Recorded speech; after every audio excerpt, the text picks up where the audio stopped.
Matter है जी। एक minute रुकिए, पहले एप्लीकेशन आपको देखें। कब से दौड़ रहे हैं, पहली बार आई हो कि? आज 10 से 15 दिन हो गए। अच्छा, यही 9 तारीख के दिन वो मारपीट करके। कहाँ की रहने वाली, क्या नाम है पहले पूरा? मेरा नाम गुलाब किन्नर है, मैं साहिबगंज की रहने वाली हूँ, उसराबादी की। हाँ, जो इंसान मेरे साथ रहता था वो सुल्तानपुर काजीपुर जो पड़ता है वहाँ का है। वो लड़का 8 साल से मेरे साथ रहता था। रहने के बाद अच्छा कमाई भी लेने लगा। मतलब मैं जो मेल में किन्नर थी, मेरे को फीमेल करा दिया गया। उसके बाद में हर चीज़ मेरे साथ किया, अच्छा बुरा। बाद में मेरे से 20 से 25 लाख रुपया भी लिया है, घर द्वार बनाया, सब किया। लास्ट में अब जान से मारने की धमकी देता है। किस वजह से? इस वजह से कि पहले उसने जो बोला कि हम तुमको फीमेल कराएंगे तो हम ज़िंदगी भर रखेंगे, अभी बोलता है कि हम लड़की से साथ। दूसरा मारपीट के करके पैसा ले जाना, धमकी देना, जब मनाए तब मारने का, सबके सामने बेइज्जत करने का, ये सब तमाशा लगाया। तो हम गए साहिबगंज पुलिस चौकी में 9 तारीख के दिन हमारे साथ मारपीट हुई। तो कोतवाली उसमें गए थे, तो वहाँ जाके उसको 151 में रखा, सुबह में छोड़ दिया। उसके बाद वो इंसान छूटने के बाद फिर मारपीट हमारे साथ किया। फिर हम एप्लीकेशन क्या दिया था जो 151 में उन्होंने किया? एप्लीकेशन क्या दिया था? हमारी तरफ से कुछ नहीं लिया। हम 112 पे फ़ोन किए थे, उठा के ले गए उसको, आए पता नहीं क्या लिख के और उसको सुबह में छोड़ दिए। नहीं हमारी तरफ से कोई मुकदमा किया, हमको मारा था इधर, या हड्डी टूट गई हमारी, ईंटा से मारा था, हमारे घर में तोड़ फोड़ मचाया था। तो हमारी तरफ से नहीं हमारा मेडिकल करवाया कानून द्वारा, ना ही हमारी तरफ से एप्लीकेशन ली। 2 बार एप्लीकेशन दी, उसको दबा देते बार बार, कोई कार्रवाई नहीं कर रहे। तो थाना प्रभारी ने नहीं सुना इसलिए यहाँ आई है? अब वहाँ जब कोतवाली में नहीं सुना किसी ने तो मैं यहाँ आई जौनपुर। तो यहाँ भी ऐसे ही बोल रहा है कि हम सीओ साहब तक पहुँचा देंगे। एसपी मिले? हाँ मिले थे, वो यही बोले कि हम सीओ साहब साहिबगंज जो सीओ साहब हैं तक हम पहुँचा देंगे, वहाँ से कार्रवाई होगी। कार्रवाई कुछ होती नहीं है। अभी सरकार भी साथ नहीं दे रही, ना समाज भी, तो क्या करने का। अकेले पागल के जैसे भटक रहे, कभी बोलते हैं साहिबगंज जाओ, कभी बोलते हैं जौनपुर जाओ। ऐसे आने जाने में वक्त बीतता जा रहा है, वो आसानी से घूम रहा है। कल उठ के हमारे जान मान पे वो हावी होगा तो कौन हमारा साथ देगा? कौन आदमी है, क्या नाम है? उसका नाम है श्रीचंद निषाद, गाँव ककरावा, थाना काजीपुर, जिला सुल्तानपुर। 8 बरस से वो बंदा रहता था हमारे साथ। प्लस हमारी ज़िंदगी भी ख़राब किया, ऊपर से जान से मारने की धमकी भी दे रहा। गुजारिश करते हैं कानून द्वारा, तो कोई किसी की सुनवाई करता नहीं। बस किन्नर है, क्या करेगा, मर जाएगा, धरती का बोझ कम होगा, इतना बोल के सब चुप हो जाते हैं। जिधर भी बोलो उधर कुछ समझ में आता नहीं है, कुछ नहीं बोलते, इधर से इधर टहला देते बच्चों की जैसे। अभी कहीं कुछ एप्लीकेशन भी देने, अच्छा हम फ़ोन करते, 10 दिन से साहिबगंज कोतवाली में घूम रही हो, एप्लीकेशन दी रख ली, उसके बाद में हम फ़ोन करेंगे आप आओ, 10 दिन से फ़ोन ही आ रहा है। इसने में वो 2 बार मारपीट कर चुका मेरे साथ, मेरे को जान से मार देगा। जब सुन भाई हो कुछ नहीं, अपना काम निकलता रहे बस। ये तो ये बोलती हो योगी जी से कि तो मेरे को न्याय दिलाओ, और न्याय नहीं दिलाओ तो फिर मैं अपने आत्महत्या कर लूँगी जब सबर आएगा। समाज को न सरकार को बहुत थक गई, मेरी ज़िंदगी भी ख़राब हुई, प्लस अभी जान से मारने की धमकी भी मिल रही है। अभी मैं क्या करूँ, कहाँ जाने का, मेरे को छोड़ो के मर जाने का। कोई सुनता भी नहीं, जिधर भी जाओ उधर यही, अभी हो जाएगा तुम्हारा काम, वहाँ हम फ़ोन कर देंगे, वहाँ से तुम्हारा काम हो जाएगा। तहसील दिवस में एप्लीकेशन दी, उसका कोई सुनवाई नहीं। वहाँ 2 बार थाने में जाके एप्लीकेशन दी, कोई सुनवाई नहीं, उसको पकड़ा नहीं गए, कुछ नहीं। प्लस उसको फर्जी गवाह करके उसको छोड़ भी दिया। ये वो तारीख में नहीं आ रहा, झूठी गवाही से उसकी तारीख साधी गई है आज की। तो ये मतलब वो मर्डर करके गया है, आप मर्डर ही कर दिया उसने, क्या बचा है? इधर हड्डी टूट गई, कान का पर्दा भी उसने फाड़ दिया। ये मेरी हड्डी टूटी, जबड़ा नहीं खुलता है इसमें। तो उसका कोई सुनवाई नहीं हो रहा है, ना ही उसके घर पे जाया जा रहा है, ना ही उसको पुलिस पकड़ के ला रही है। वो मेरे को जान से मार देगा तो क्या करूँ? कोई जवाब है कानून के पास? कुछ जवाब नहीं है। उस दिन भी यही बोला था। अरे जब मारपीट कर रहा था जब आना चाहिए था ना। रात के पूरी रात 2 बजे तक मैं कोतवाली के अंदर बैठी थी, क्यों नहीं लिखा गया है? एप्लीकेशन लिखते नहीं, जवाब कुछ देते नहीं, बस बेइज्जती कर दिया उसको, जाए वो 151 बाद में आके वो जान भी ले तो किसी का वो नहीं। कोतवाली मामला है।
पंकज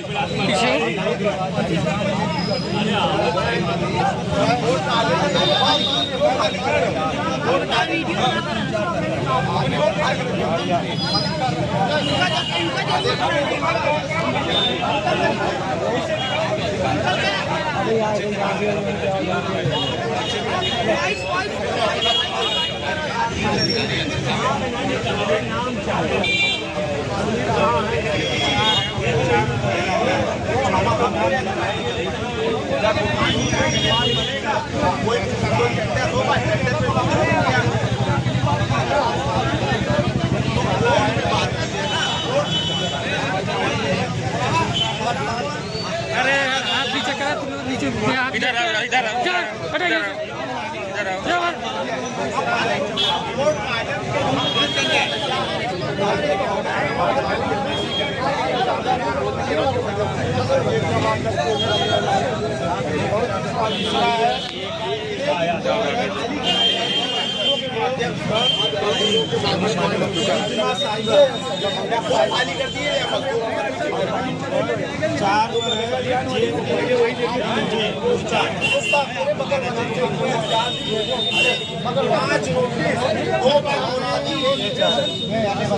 आज अभी खाली कीजिए वरना मजदूर दबस्ते खाली तोड़कर मैं अभी मान रहा हूँ। अब आप कोई 5 नोटिस दे दिया तो आप लोग को होश नहीं आया।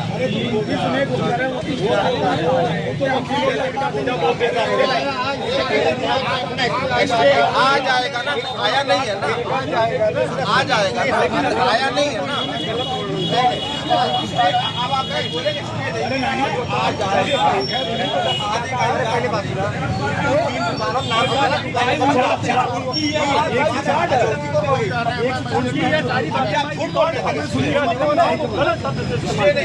चार दुकानों के वो 14 नाम नहीं कर ही नहीं पाए, 75 साल की है।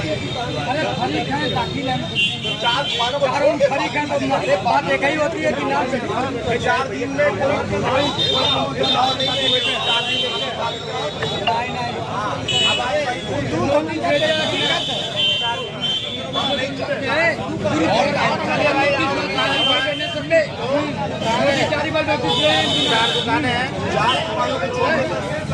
अगर नोटिस लिए होंगे तामिल होगा तो पर भी उनके पहली दुकान है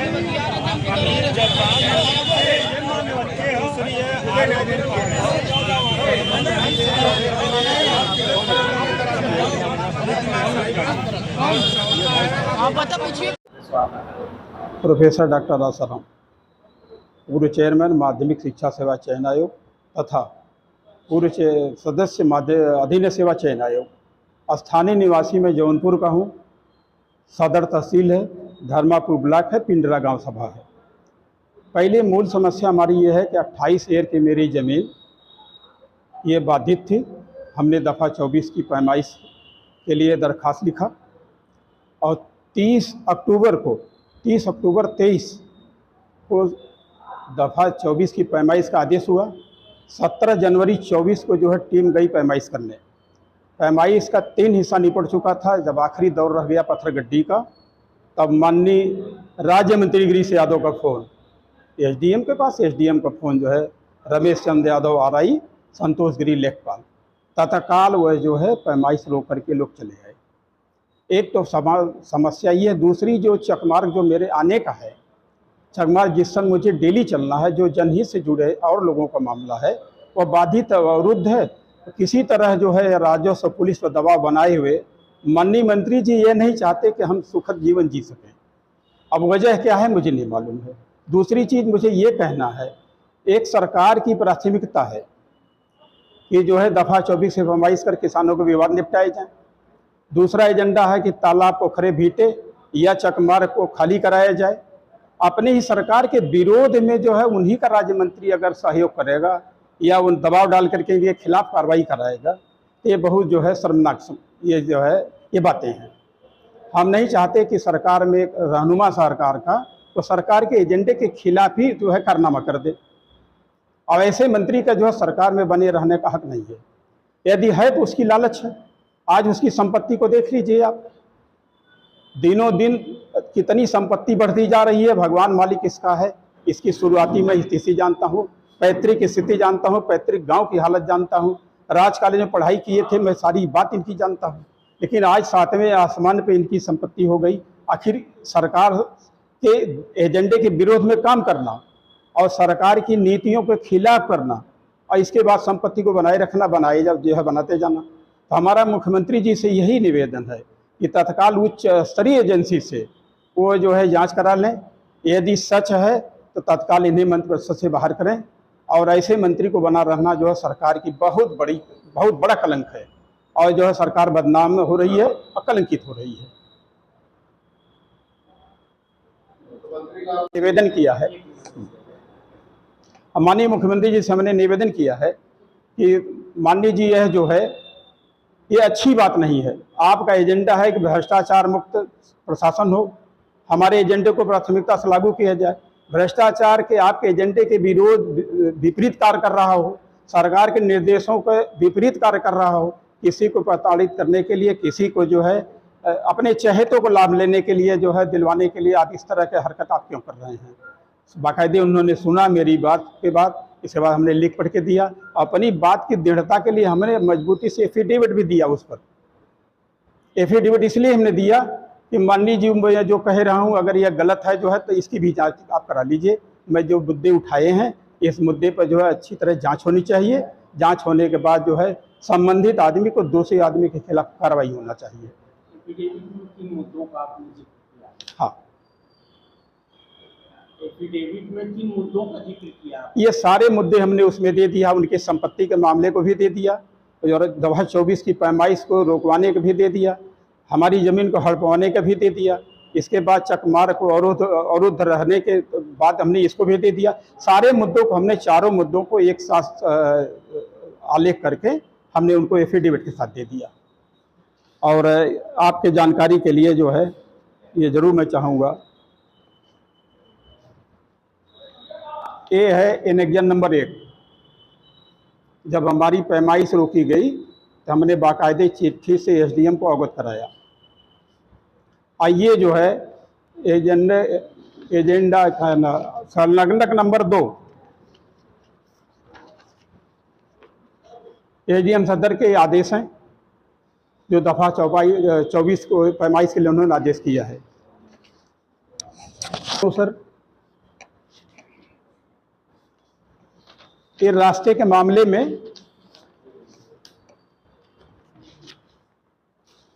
ये हमने अवगत कराया था उनको अपने रास्ते के मामले में। ये भी अपने साथ में संलग्न रखा है। और ये हमने फोटोग्राफी चकमार्ग के अवरुद्ध होने की ये फोटोग्राफी ये हमने सारे कागज़ को संलग्न करके एफिडेविट के साथ हमने जो है माननीय मुख्यमंत्री जी को हाथ में भेजा। इसलिए जो भी मैं लिखा हूँ उसके जो है दृष्टांत को लेके साथ में गया हूँ। और सारी चीज़ को ओएसडी ने देखा भी, सारी बातों को उन्होंने समझा कि हाँ ये गलत है। एक मंत्री इस तरह की कार्रवाई करता है तो बहुत घृणित है, जो सरकार के एजेंडे के खिलाफ काम कर रहा हो। मुख्यमंत्री जी के ऐसे भी आदेश है कि अधिकारी और ये मंत्री अपनी संपत्तियों को सार्वजनिक करें। वो जो है सही चीज़ है, आप सही बात कर रहे हैं कि जो एजेंट के एजेंडे में है भ्रष्टाचार मुक्त प्रशासन, आप उन्हीं का मंत्री उसी में लिप्त है। दूसरी तरफ प्राथमिकता में दफ़ा 24 के पैमाइश कराई जाए, उसके भी विरोध में आपने रोक दिया। मेरी ज़मीन को आपने हड़पवा दिया। चकमार खाली कराया जाए, चकमार अवरुद्ध। फोटोग्राफी जब हमने दिया उस रोड पर कैसे कोई चले, हम नहीं चल पाए, कोई नहीं चलेगा। तो ये सरकार के मंत्री की इस तरह की जो है करना में ये सरकार को कलंकित करता है, बदनाम करता है। लिए रहिए आप देखते रहिए।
ऊपर ज़्यादा जितना डाउन हो जाएगी, डाउन हो जाएगी, यहाँ से बराबर हो।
गठवा कौन रे मध्य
आरक्षण को लेकर आज ज्ञापन दिया गया है, क्या है क्रम?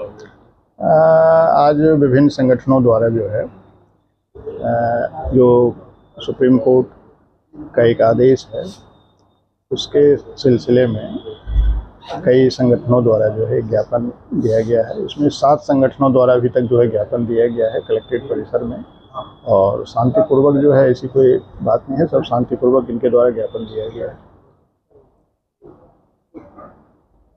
तो मैंने ज्ञापन दिया 1 अगस्त 2024 को, जो सुप्रीम कोर्ट ने फैसला एक दिया है क्रीमी लेयर का और वर्गीकरण का, जो कोटे की बात उसने उठाया, यह अनुसूचित जनजाति के खिलाफ है। क्योंकि अगर इनकी मंशा थी यह करने का, सबसे पहले तो इनको चाहिए था ये जातिगत जनगणना करा लेते, और इसके बाद ये राजनैतिक सर्वे करा लेते, आर्थिक सर्वे करा लेते, सामाजिक सर्वे करा लेते कि किसका क्या स्थिति परिस्थिति है। ये तो क्रीम दिए ही नहीं, अब क्रीमी लेयर तैयार कर दिए। अगर इनकी मंशा साफ होती कि जो सदियों से धन, धरती और संपदा पे नौकरियों में इतना कब्जा करके आ रहे हैं, इनको संख्या के आधार पर जिसकी जितनी संख्या थी उतना इनको बंटवारा कर देते, तब जाके इनका न्यायिक मंशा समझ में आता। और सुप्रीम कोर्ट का न्याय फैसला तो बिल्किस बानो कांड में भी हम लोगों ने देखा, और ललाई सिंह यादव जब गए थे सुप्रीम कोर्ट में, उस समय भी यही सुप्रीम कोर्ट था, उसने कहा कि रामायण काल्पनिक है। यही सुप्रीम कोर्ट ने कहा कि राम का जन्म वहाँ हुआ है। तो उसका दोहरा चरित्र है, उसके बारे में कुछ कहना सुनना जानना नहीं है। इलेक्ट्रल बॉन्ड की कितनी बड़ी कहानी हुई, उस पर उसने कोई एक्शन नहीं लिया। वही कोरोना काल में जिस कोरोना की वैक्सीन जिस कंपनी ने बनाया, उसने सीधे अपने ऊपर आरोप ले लिया कि मेरी वैक्सीन से लोग मर रहे हैं और मेरी वैक्सीन से लोग विकलांग हो रहे हैं, और मेरी वैक्सीन दिया गया जिसमें इतना हमने चंदा दिया। अब चंदा लेकर ज़बरदस्ती लोगों को वैक्सीन लगवाकर जब लोग मरना शुरू कर दिए तो इन्होंने अपना फ़ोटो हटवा दिया। तो सीधे इन्होंने कितना बड़ा घटिया काम किया, इसके लिए इनके खिलाफ़ कार्यवाही क्यों नहीं किया गया।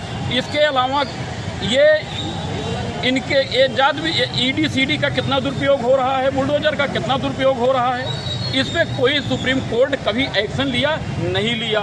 अगर सुप्रीम कोर्ट इतनी अगर निष्पक्ष होती तो वो वर्गीकरण करने से पहले यह हमारे समाज के लोगों का यह स्थिति आंकती कि सन 1950 से संविधान लागू हुआ, 1950 से आज तक हमको केवल 9% नौकरियों में मिला है। मैं आपके सामने एक डाटा देना चाहता हूं, जरा इसको। सुप्रीम कोर्ट पे सवाल न खड़ा करें, मैंने तो एक नहीं कईयों सवाल देखा है। सुप्रीम कोर्ट का ही फैसला था, 5 जजों ने कहा था कि न तो क्रीमी लेयर होगा और न तो वर्गीकरण होगा। सुप्रीम कोर्ट का ही फैसला है। इंदिरा साहिनी वाले में 9 जजों की बेंच ने कहा था कि न वर्गीकरण होगा न तो इसमें क्रीमी लेयर की बात आएगी। ये कहाँ से बात आ गई? आज के बांग्लादेश में 1970-71 में किया था, वो भी रोक के खड़ा कर देने वाला। लाखों लोग मारे गए। मुजीबुर रहमान वहाँ के चुने हुए नेता थे पाकिस्तान के, लेकिन उनको सत्ता नहीं सौंपा, बल्कि पश्चिमी पाकिस्तान के लोगों ने पूर्वी पाकिस्तान। और 3 साल बाद 14 अगस्त को रात में उनके पूरे परिवार की हत्या कर दी। ये मुजीबुर रहमान की जो बेटी यहाँ भागकर आई है, उस समय वो दिल्ली में ही थी, उनकी एक बहन भी दिल्ली में थी, इसीलिए दोनों बच गई, बाकी पूरा परिवार मारा गया। और सैनिक तानाशाह के हाथ में वहां की कमान चली गई। और तब से लगातार, जब से पाकिस्तान का जन्म हुआ या जब से बांग्लादेश का जन्म हुआ, तब से लगातार वहाँ राजनीतिक अस्थिरता है। एक सरकार कभी नाम मात्र के लिए चुनी जाती है, वो भी सेना की कठपुतली के रूप में काम करती है, और बाद में फिर दूसरा कोई नाराज होकर जनरल सत्ता पलट करता है, वो सत्ता में आ जाता है। ये खेल लगातार पाकिस्तान में और बांग्लादेश में चल रहा है। पहले प्रधानमंत्री को गोली मारी गई, लियाकत अली खान को, जो पाकिस्तान के पहले प्रधानमंत्री थे, सार्वजनिक सभा में उनको गोली मारी गई। भुट्टो को फांसी दी गई, जनरल अयूब खान हटाए गए, जनरल याहिया खान हटाए गए, निर्वाचित सरकार के प्रतिनिधि मुजीबुर रहमान की हत्या की गई। तो सत्ता की इस राजनीति में, अस्थिरता की राजनीति में अगर कोई सबसे ज्यादा पीड़ित है, प्रताड़ित है, राजनीतिक हत्या का शिकार है, वो हिंदू। देश आजाद हुआ था तो पाकिस्तान के प्रधानमंत्री, जैसे मैंने कहा, लियाकत अली खान और यहाँ के प्रधानमंत्री पंडित जवाहरलाल नेहरू थे। दोनों के बीच एक समझौता हुआ था, जिसको लियाकत और नेहरू समझौते के रूप में हम लोग जानते हैं। दोनों सरकारों के प्रधानमंत्रियों ने आश्वासन दिया था, समूचे भूखंड को आश्वासन दिया था, हिंदुस्तान में जो तथाकथित अल्पसंख्यक कहे गए मुसलमानों की सुरक्षा की जिम्मेदारी यहाँ की सरकार लेती है। और पाकिस्तान की सरकार की ओर से लियाकत अली ने जिम्मा लिया था कि हमारी सरकार पाकिस्तान में जो अल्पसंख्यक बचे हैं, जो हिंदू बचे हैं, उनके न केवल राजनीतिक आजादी की हम हिफाजत करेंगे, बल्कि उनकी धार्मिक आजादी की भी सुरक्षा करेंगे। इतना बड़ा पलायन, इतना बड़ा उत्पीड़न, और वहां कोई आंदोलन होता है, राजनीतिक आंदोलन होता है, तो वहां सरकारें मूक दर्शक बनी रहती हैं। राजनीतिक आंदोलन का मतलब ये है, सत्ता परिवर्तन का मतलब ये है पाकिस्तान और बांग्लादेश में, कि वहाँ के लोग, वहाँ के कट्टरपंथी लोग, मौलवी लोग, सेना के लोग हिंदुओं का सामूहिक रूप से नरसंहार करते हैं, उनकी बहन बेटियों के साथ बलात्कार करते हैं। ये वहाँ राजनीतिक आंदोलन, यहाँ सत्ता पलट होती है तो ये कुकृत्य किया जाता है। आज सारी दुनिया संचार माध्यमों के माध्यम से दुनिया भर के तमाम संगठन बने हुए हैं, संयुक्त राष्ट्र संघ है और अलग अलग देशों के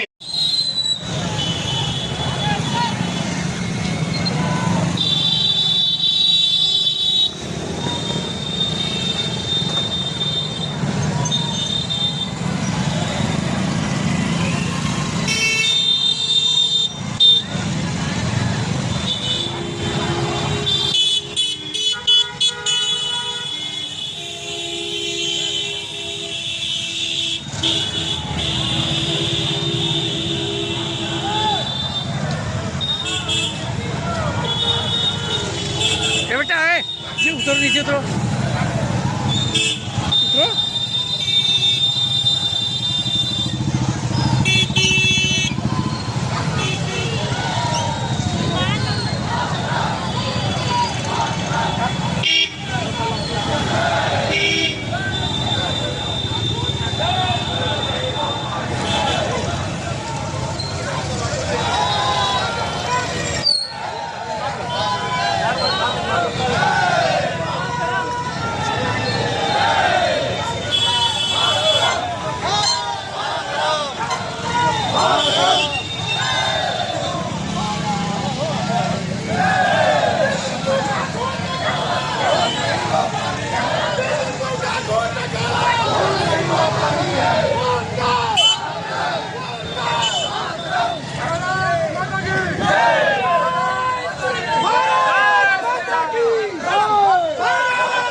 नहीं है, हमारे यहाँ की व्यवस्था है, बिजली विभाग के हैं। कई लोगों में से कोई न कोई आता है, आपके लाइन बनाता है। ये हमारी प्रेजेंटी है, ये मेरा सर्टिफिकेट है कि हम काम कर रहे हैं, लेकिन 16 महीने से हमारा वेतन नहीं दिया जा रहा है। जो मिलवा रहे हैं बिजली विभाग में लाइनमैन है हम लोग। विगत 16 महीने से जब हड़ताल हुई थी मार्च में, पिछले मार्च में, हम लोग सारे लोग अपनी ड्यूटी पे थे और अधिकारियों की अपनी नाकामी छुपाने के लिए सारे लोग वही सब हड़ताल पे थे। हम लोगों से हड़ताल से कोई मतलब नहीं था, लेकिन अपनी कमी छुपाने के लिए हम लोगों के ऊपर दिखावटी के लिए FIR कर दिया गया है। अब पता नहीं हुआ है कि नहीं हुआ है। प्रेजेंटी मेरी हर महीने जा रही है, यह हर महीने की प्रेजेंटी स्लिप JSDO एक्सियन के द्वारा सत्यापित प्रतिलिपि है। और ये जो काम होता है ये 11 kV लाइनों पे, 33 लाइनों पे, उसका शटडाउन हमारे नाम से एंट्री होता है, हम काम करते हैं, लेकिन वेतन नहीं मिल रहा है। कहते कहते हम लोग एकदम ऊब गए। ऊब करके अभी कल परसों वहाँ हम लोग धरना दे रहे थे। आप ही लोगों का मोबाइल कवर करने आए थे लोग, पत्रकार लोग, आप लोगों का मोबाइल छीन लिया गया था कि ऊपर ना भेजने पाएँ। आज तक का समय दिया गया था 10 बजे कि 10 बजे तक सबका वेतन आ जाएगा, लेकिन मजबूर होकर हम 11:30 बजे ये कदम उठाने के लिए वो मजबूर हुए हैं। और DM साहब से मिलके खाली अपने पेट की बात करना। 16 महीने से हम भूखे हैं। आपको भी पता होगा कितने दिनों से हम लोग काम कर रहे हैं, पता है ना आप लोगों को? कितने दिनों से पहचानते हो तो बता दीजिए कितने दिनों से काम कर रहे हैं। लेकिन यहाँ काम करने वाले की कोई कीमत नहीं है। शहर में 170 आदमी की प्रेजेंटी जा रही है। 1 लाख रुपया देगा जब वो है 170 आदमी की जा रही। काम करने वाले खाली ये 20-25 है। आप कहीं भी रात में देख लीजिए, दिन में देख लीजिए, चाहे आधी तूफान में देख लीजिए, हम लोगों के पास ही आप लोग फोन करते होंगे। लेकिन हमारे अधिकारी, अब पता नहीं क्या इनकी सूझी है कि इनको लाइन चलाने से कोई मतलब नहीं, इनको अपनी जेब भरने से मतलब। निकाल दिया गया। अभी इसी तरह सराय ख्वाजा में एक आदमी का एक्सीडेंट हुआ और ये कह के निकल गए, ये कह के निकल गए कि ये तो आदमी निकाल दिया गया है, ये मर गया, ये बिना मतलब का आया होगा, चढ़ गया होगा। कोई 11 kV लाइन पे बिना मतलब के चढ़ के मर के हमको दिखाए तो हम माने कि आदमी वैसे मर जाता है। चढ़ के लाइन पे रात दिन, डीएम साहब को भी पता है, इनके यहाँ भी जब भी गड़बड़ होता है नाजिर साहब से पूछ लीजिए, डीएम साहब से पूछ लीजिए, हमारा अगर चेहरा याद होगा तो मैं ही जाता हूँ। लेकिन सैलरी के नाम पे बस खाली लालीपाप, रोज आज मिलेगा कल मिलेगा। अभी हम आ रहे थे तो भी कहा गया कि सैलरी अभी आ जाएगी मत जाओ। यही सब चल रहा है।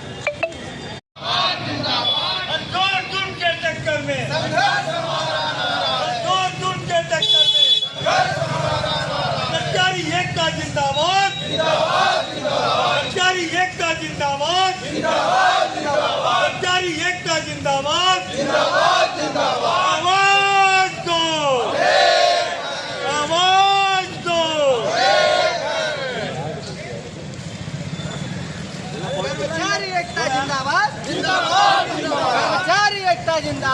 जिंदाबाद जुर्म के टक्कर में जुर्म के टक्कर में जुर्म के टक्कर में अभी तो ये अगड़ाई है, अभी तो ये अगड़ाई है, कर्मचारी एकता जिंदाबाद जिंदाबाद कर्मचारी एकता जिंदाबाद जिंदाबाद कर्मचारी एकता जिंदाबाद जिंदाबाद। हमारी मांगे पूरी करो।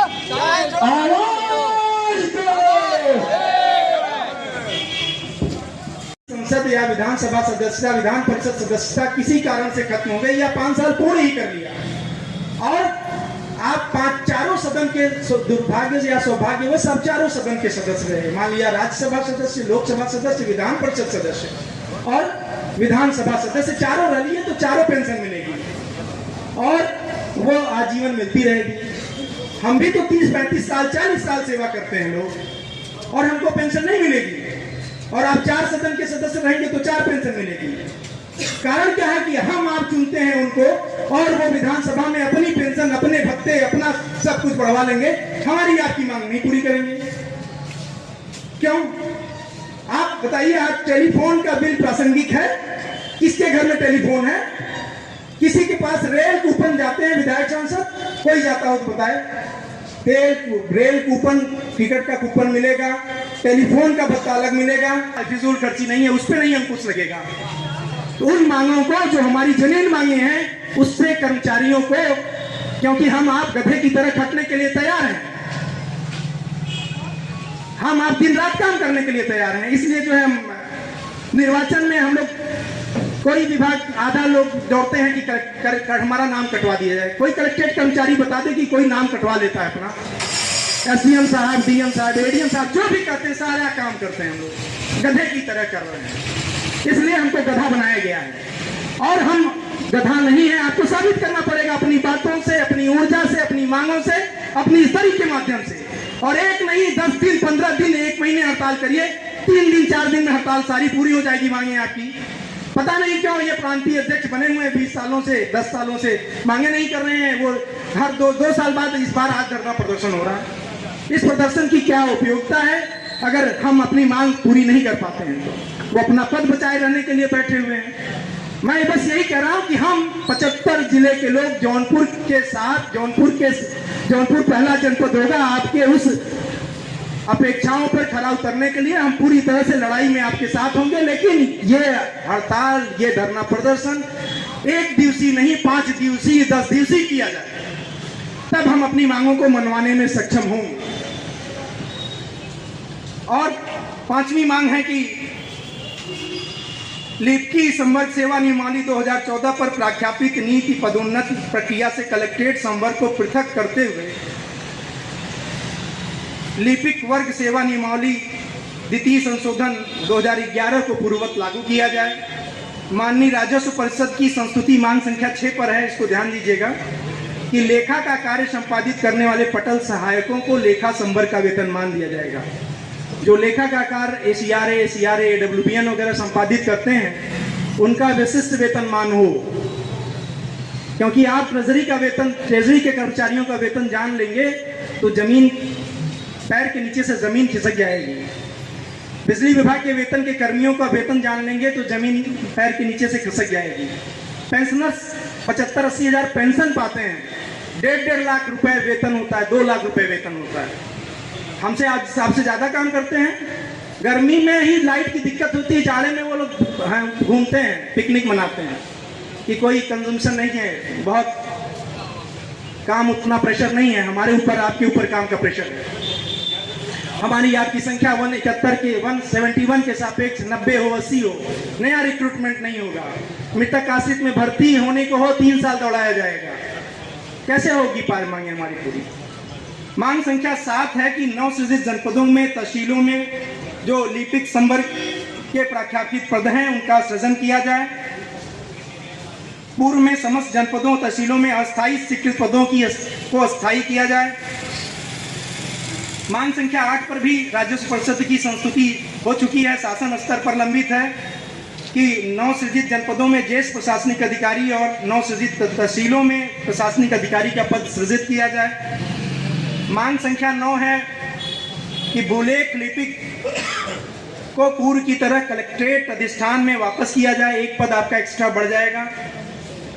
मांग संख्या 10 है कि दारुल सफा में एक कक्ष प्रांतीय संगठन को आवंटित किया जाए। मांग संख्या 11 है कि सीजनल सहायक वासिल वाकी नवीसों को जनपद में रिक्त पदों पे 100% समायोजन किया जाए। मांग संख्या 12 है समान वेतन सिद्धांत के आधार पर कलेक्ट्रेट कार्मिकों को भी सचिवालय के बराबर वेतन और भत्ते दिए जाएं। हम बदलापुर में हमारे सभी पत्रकार साथी जो हमारे बुलावे पर आए हैं उनका यहाँ पर स्वागत और अभिनंदन है। आप सबका मैं आभारी हूँ कि आप सब लोग जो है एक बुलावे पर पहली बार श्री कमलम पर आप लोग पधारे हैं, इसलिए मैं बदलापुर का विधायक रमेश चंद्र मिश्रा आप सबका स्वागत करता हूँ। सबसे बड़ी बात, आज मैंने प्रेस कॉन्फ्रेंस जो बुलाई है उसके पीछे जो मेरा उद्देश्य है, एक तो अपनी अगली जो कार्य योजना है उसकी जानकारी देने के लिए, और उसके साथ साथ मैंने जो अभी यात्रा किया है उस यात्रा के संबंध में आपको जानकारी देने के लिए मैंने आप सबको बुलाया है। क्योंकि आप सब जानते हैं अभी पिछली वर्ष हमें बहरीन जाने का अवसर प्राप्त हुआ था, जिसमें मैं चीफ गेस्ट के रूप में गल्फ कंट्री बहरीन में मैं गया था। वहां उत्तर प्रदेश दिवस मनाया गया था और उसमें मुझे मुख्य अतिथि बनाया गया था, और उस कार्यक्रम में उत्तर प्रदेश की तरफ से मैं गया था और बहुत बड़ा कार्यक्रम, हजारों उत्तर भारतीय उस कार्यक्रम में सम्मिलित थे और बहरीन में पहला वो कार्यक्रम था। और मैंने वहां पर देखा कि उस कार्यक्रम में हजारों उत्तर भारतीयों के साथ साथ वहां पर हमारे हिंदुस्तान के जो राजदूत थे वो भी उस कार्यक्रम में शरीक थे, और राजदूत के साथ साथ वहां पर वहां के लोकल बहरीनी लोग बहुत भारी संख्या में वहां पर उपस्थित थे।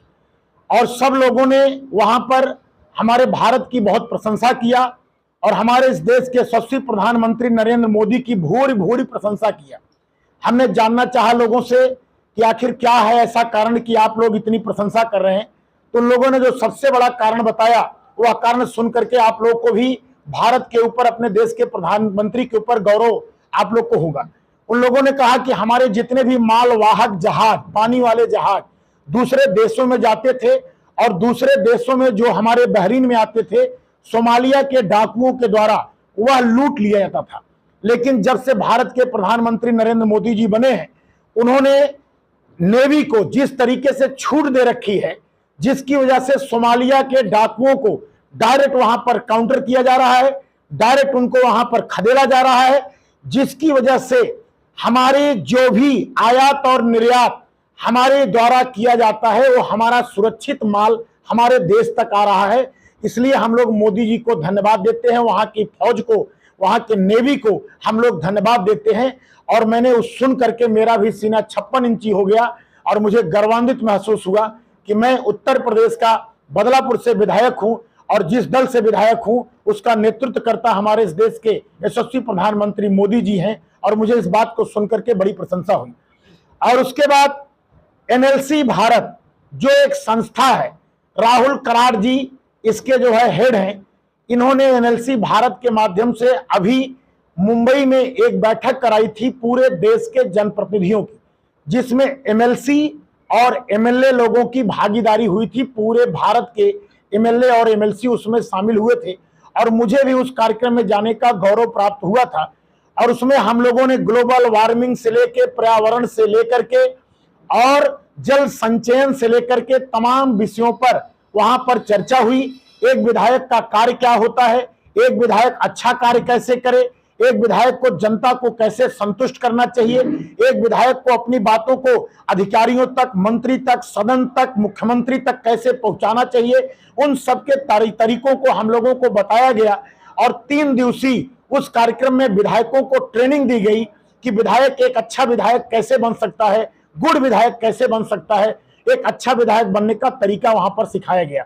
एनएलसी भारत एक ऐसी संस्था है जो कि पूरे देश के जनप्रतिनिधियों का सम्मेलन कराने का काम शुरुआत किया।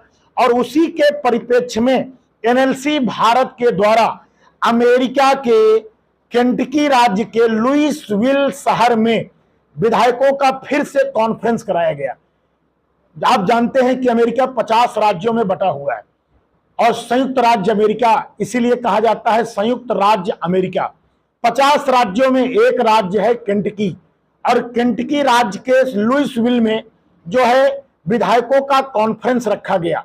उस विधायकों के कॉन्फ्रेंस में पूरे वर्ल्ड के विधायक और एमएलसी वहां पर प्रतिभाग लिए। सौभाग्य की बात है कि उत्तर प्रदेश से हमें भी उस बैठक में शामिल होने का अवसर मिला, निमंत्रण मिला, और अपने उत्तर प्रदेश से 4 विधायक उस कार्यक्रम में शरीक हुए।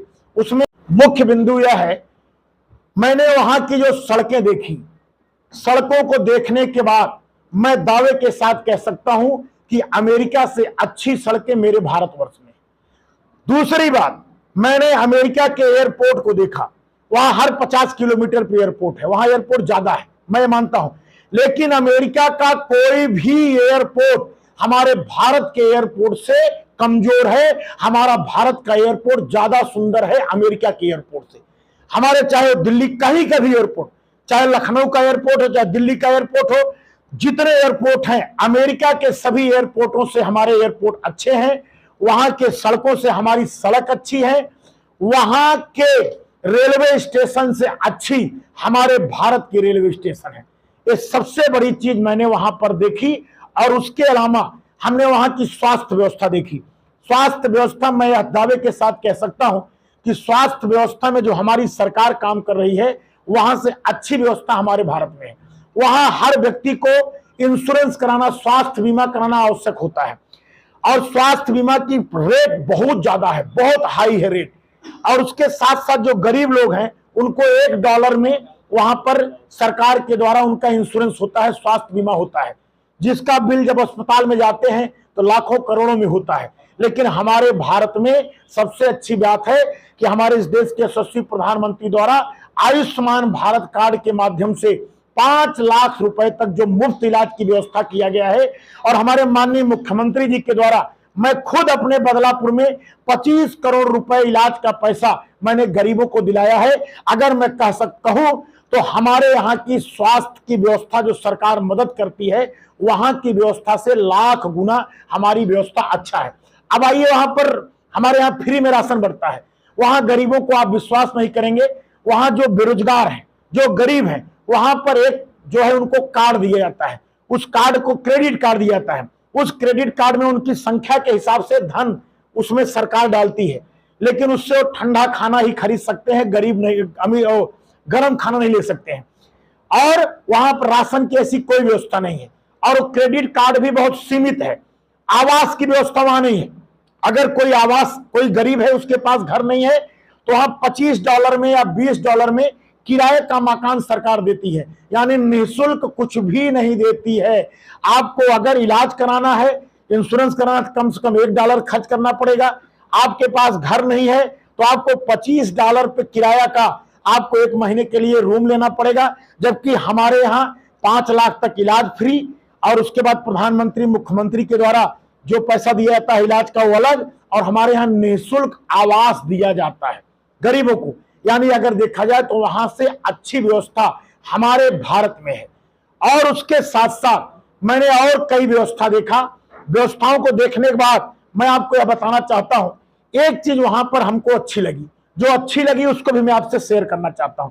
अच्छी वहां लगी पंक्चुअलिटी, क्योंकि मैं 2 यूनिवर्सिटी का वहां पर घूमा। नेशविल यूनिवर्सिटी का मैंने भ्रमण किया। पंकज मिश्रा जी अपने जौनपुर के ही हैं, उन्होंने हमको यूनिवर्सिटी घुमाया। राजेश अग्रवाल जी जो वहां प्रोफेसर हैं नेशविल यूनिवर्सिटी में, उन्होंने हमको यूनिवर्सिटी को पूरा एक एक चीज दिखाया। हमने वहां पर जो देखा और जो समझा, हमें एक चीज ये लगा, वहां लोग अनुशासन में काम करते हैं, टाइम के पंक्चुअल हैं। कोई भी सरकारी कर्मचारी ऐसा नहीं है, वहां पे अपने जिम्मेदारी को लोग अपनी जिम्मेदारी समझते हैं और 10 मिनट पहले वो ऑफिस में पहुंच जाते हैं, 10 मिनट पहले। बल्कि वहां पर प्रोफेसर साहब ने टीका टिप्पणी भी किया कि आपके शायद उत्तर प्रदेश में जो है बायोमेट्रिक की व्यवस्था की गई शिक्षकों का, जिस पर शिक्षक लोग आंदोलित हो गए और शिक्षक लोग आंदोलन कर दिए, जबकि हमारे यहाँ कहीं बायोमेट्रिक नहीं लगी है। उसके बाद भी हमारे यहाँ सारे लोग 10 मिनट टाइम के पहले पहुंच जाते हैं और जहां बायोमेट्रिक है वहां पर किसी प्रकार का कोई विरोध भी नहीं है। वहां पर एक चीज मैंने देखा, अनुशासन, और दूसरी चीज ट्रैफिक नियमों का वहां अक्षरशः लोग पालन करते हैं। कोई अपनी लेन बदल नहीं सकता है, कोई गाड़ी वहां पर हार्न नहीं बजाती है, कोई किसी एक दूसरे से आगे पीछे नहीं करता है। यानी कुल मिलाजुला के अनुशासन वहां का सबसे मुझे अच्छा लगा। और दूसरा वहां स्वच्छता। और सुनिए, ताजुब लगेगा, यहाँ पे तो सारा काम स्वच्छता का सरकार करती है, हमारी देश की और प्रदेश सरकार करती है। आप ताजुब करेंगे, वहां की स्वच्छता की जिम्मेदारी वहां के नागरिकों की है। जिसका घर है, अगर उसके आगे पीछे दाहिने बाएं या उसके घर का कलर डिस्कलर रहेगा या किसी प्रकार की कोई गंदगी मिलेगी, उस घर के ऊपर तुरंत फाइन कट जाएगा, उसके ऊपर तुरंत फाइन लग जाएगा, तुरंत टैक्स लग जाएगा। यानी वहां पर टैक्स और फाइन के डर के मारे लोग वहां पर जो है अपने घर के अगल बगल घास घूस एंटिंग पेंटिंग सब सफाई रखते हैं, स्वच्छता रखते हैं। और गाड़ी कोई ओवरलैप इसलिए नहीं करता, तुरंत पुलिस वाले आएंगे, पकड़ेंगे। मिनिमम वहां पर जो चार्ज करते हैं पुलिस वाले, इंडियन करेंसी में 10,000 रुपए मिनिमम फाइन होता है। और 10,000 रुपए से लाखों रुपए तक वहां पर लेन तोड़ने पर वहां की पुलिस फाइन करती है, जिसके डर के मारे न वहां कोई लेन तोड़ता है, न सरकार के नियमों का कोई अवहेलना करता है, न वहीं पर कोई गंदगी करता है। मैंने जो वहां पर इस चीज को देखा, एक चीज हमें वहां पर बहुत अच्छी लगी, वहां नियम कानून का लोग पालन करते हैं। और अगर मैं भारत और अमेरिका से तुलना करूं तो अमेरिका से किसी भी मामले